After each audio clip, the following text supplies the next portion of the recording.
Competitive exam ની અંદર પૂછાતા ગુણોત્તર અને પ્રમાણના દાખલામાં કે એક બેગ ની અંદર 206 રૂપિયા કિંમતના 50 પૈસા 25 પૈસા અને 10 પૈસાના કેટલાક સિક્કા છે. કેટલા સિક્કા છે? તો કે 5:9:4 ના પ્રમાણમાં છે. તો 25 પૈસાના કેટલા સિક્કા હશે? તો સૌથી પહેલા તો આપણી પાસે છે ને 206 રૂપિયા છે, બરાબર. તો આપણે પેલા પૈસા છે એને રૂપિયામાં ફેરવીશું. 50 પૈસા એટલે આપણે એને કેટલા રૂપિયા કહેવાય? તો કે અડધો રૂપિયો, એટલે 1/2 આ રૂપિયા થઈ ગયા, બરાબર. પછી 25 પૈસા એટલે ચોથો ભાગ કહેવાય. કેટલામો ભાગ કહેવાય? ચોથો. એટલે 25 પૈસા બરાબર શું થાય? 1/4 રૂપિયા. અને પછી છે 10 પૈસા. 10 પૈસા એટલે તો કે કેટલામો ભાગ? તો કે 10મો ભાગ. 1/10 રૂપિયા. આપણે બધા રૂપિયામાં ફેરવી નાખ્યા. હવે અહીંયા સંખ્યા ગુણોત્તરમાં આપેલી છે.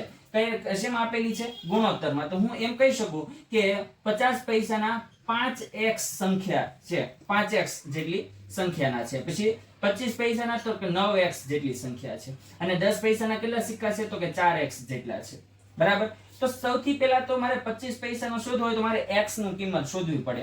તો હું અહીંયા એમ કહી શકું કે માનો કે સંખ્યા ગુણ્યા રૂપિયા કરો એટલે આપણે પૈસા કુલ રૂપિયા મળે, બરાબર. તો આમ કહ્યું કે 5x ગુણ્યા 1/2 આ રૂપિયા છે એને ગુણ્યા પૈસાની સંખ્યા પ્લસ 9x ગુણ્યા 1/4 રૂપિયા પ્લસ 4x આ સંખ્યા ગુણ્યા 1/10 રૂપિયા, બરાબર. કુલ મળીને કેટલા રૂપિયા છે? તો કે 206 રૂપિયા છે. કેટલા રૂપિયા છે? 206.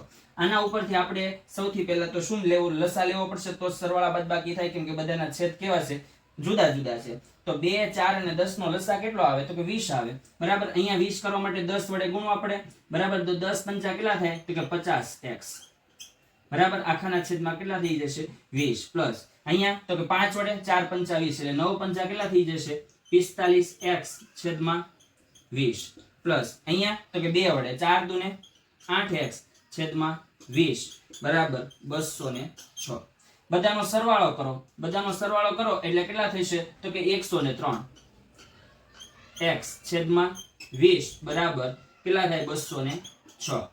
આ ગુણ આ છેદમાં છે, બરાબર. તો આને આમ લખાય x બરાબર 206 ગુણ્યા 20 ના છેદમાં 103. 103 દુ એટલે x બરાબર તમને કેટલા મળે છે? x બરાબર 20 દુને 40 એટલે x બરાબર 40 મળી ગયા તમને. એટલે હવે તમારે 25 પૈસા જોઈએ ને, તો 25 પૈસા એટલે કેટલી સંખ્યા છે? 9x જેટલી સંખ્યા છે. એટલે 9 ગુણ્યા x ની કિંમત કેટલી મળે? તો કે 40, બરાબર. 9 ચોક 36 એટલે 360 સંખ્યા